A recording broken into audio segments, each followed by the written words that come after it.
So, bayan na nato. So, ito yung top box na binili natin, ka-backyard. If you watch my previous video, bumili tayo ng bracket para dito, no? So, nakalagay dito, video, no return, no refund. So, kailangan natin mag-video. Yan. And then, buksan na natin.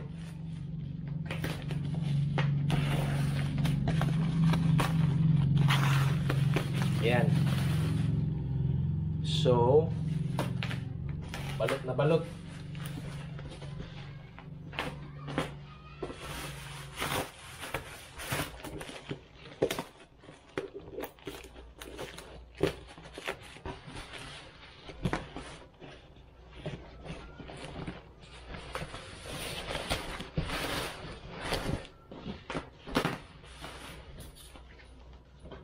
Ayan, tapos dito sa gitna.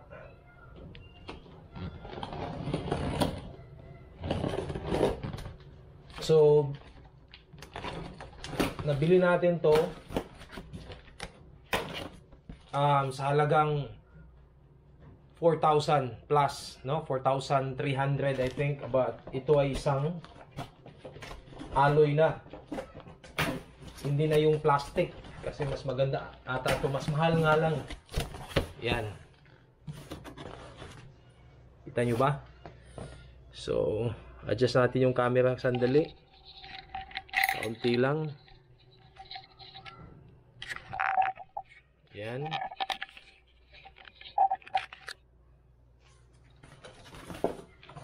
Backyard. Ayan. So,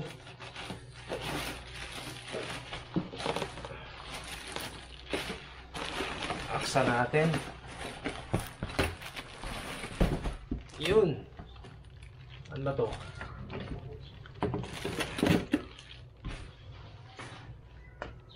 So far, hindi ata siya. So ang brand pala nito, ka-backyard, Duhan. No? Aluminum. Ayan. So, yan yung itsura niya.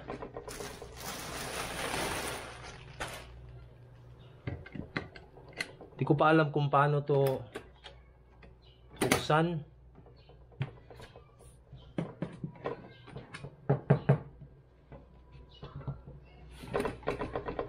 Di ko sure kung plastic or aluminum to. Parang aluminum naman. Ata to. Bigat siya. Tingnan natin ha. Medyo mabigat. Tapos meron na siyang backrest ha. Kasama. Ayan. Try natin buksan. Paano ba to buksan? Saan ba yung yabi nito? Walang yabi. Okay.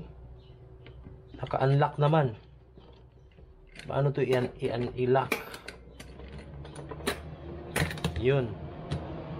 Unlock. Okay, ganyan lang pala. So, yun ka-backyard.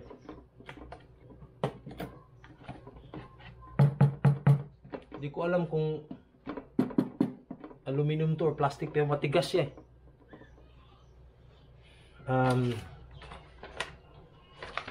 Kaya dito, version 3.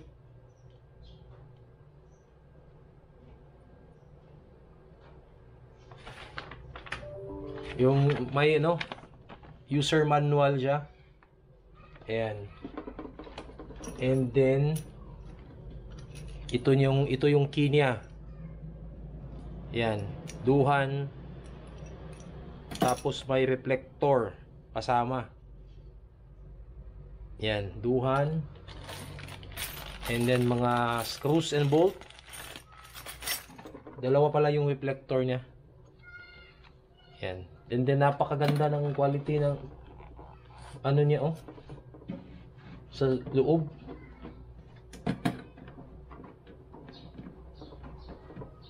Pero di ako sure ka-backyard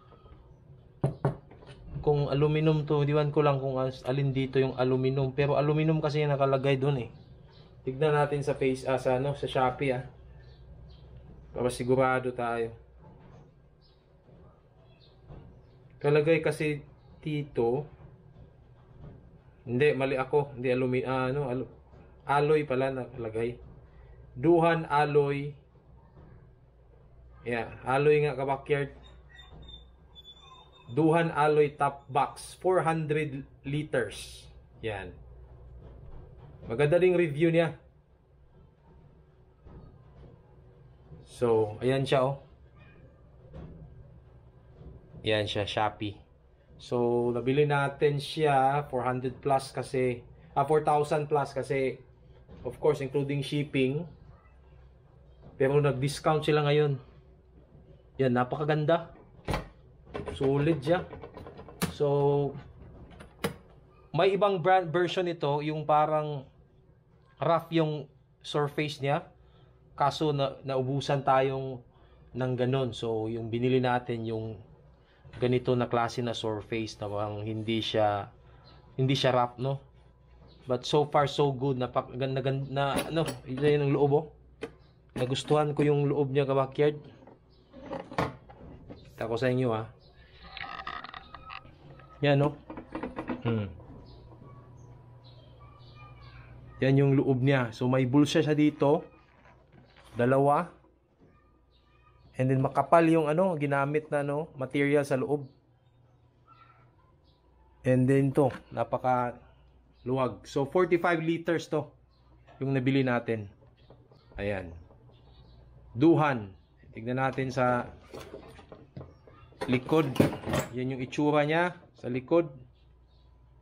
May backrest na siya na kasama. Yung iba kasi wala, kailangan mo pang bumili. Ito meron na siya. Yan. Yan din sa gilid. Yan Yun yung itsura sa gilid. So far, so good. Nagustuhan ko yung itsura niya. I think babagay ito sa ating easy ride, no? So, kabit muna natin. Pakita ko sa inyo kung anong itsura niya. So, ito na siya ka-backyard. Nakabit na natin. So, ganito ko kinabit yung ating bracket sa ating duhan na top box, no? Yan, no? Yan. So, bali apat lang. And then, dito sa ilalim, makikita nyo naman dito. Yan, no? So, napakaigpit na yan ka-backyard. So, yan yung itsura natin sa ating motor, no? Yan, sakto talaga, oh. So, kabit ko muna yung top box natin. So, ito yung kabitan sa ilalim ng top box para para hindi malaglag, no? Parang meron siyang hook. So, madali lang naman ikabit. So, try natin, Kabit ko muna kasi ako lang humawak ng camera. Ayan na ka-backyard. So, nakabit na natin. Napakadali lang naman ikabit. Yan. So, yan yung maging itsura niya. No? So, itong hook sa ilalim, yan, no? Nakakabit na yan. Hindi yan basta-basta nalalaglag kasi may lock. So, ito yung susian niya. Open na kasi to. So, press lang natin sa ilalim. Yan.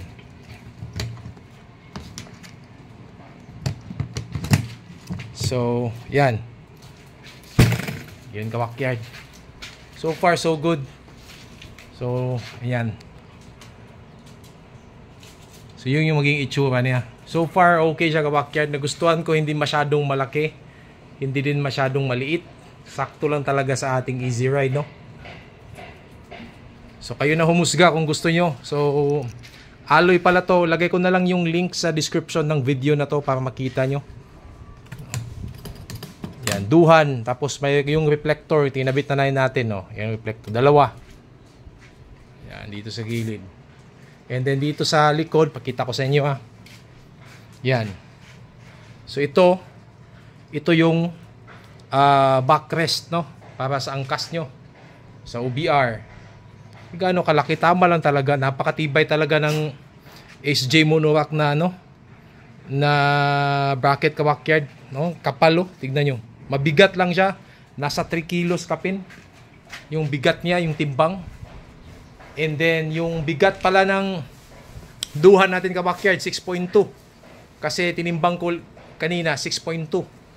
Alloy kasi siya, hindi siya plastic. So medyo may kabigatan kasi siguro mas matibay siya. So yan yung maging itsura niya. So kayo na humusga. So far, kung ako yung tatanungin nyo ka-backyard, napakaganda. And then I can recommend this kind of top box sa ating mga easy ride, no? Even not sa easy ride, sa ibang motor din. Nagustuhan ko siya. Merong mas maganda pa nito, so kayo na lang pumili. Basta bili ko nito 4,000 plus, including shipping fee. I-add ko na lang yung link sa description ng video na to. Alright? So hanggang dito na lang ka-backyard. See you in the next video. Thank you.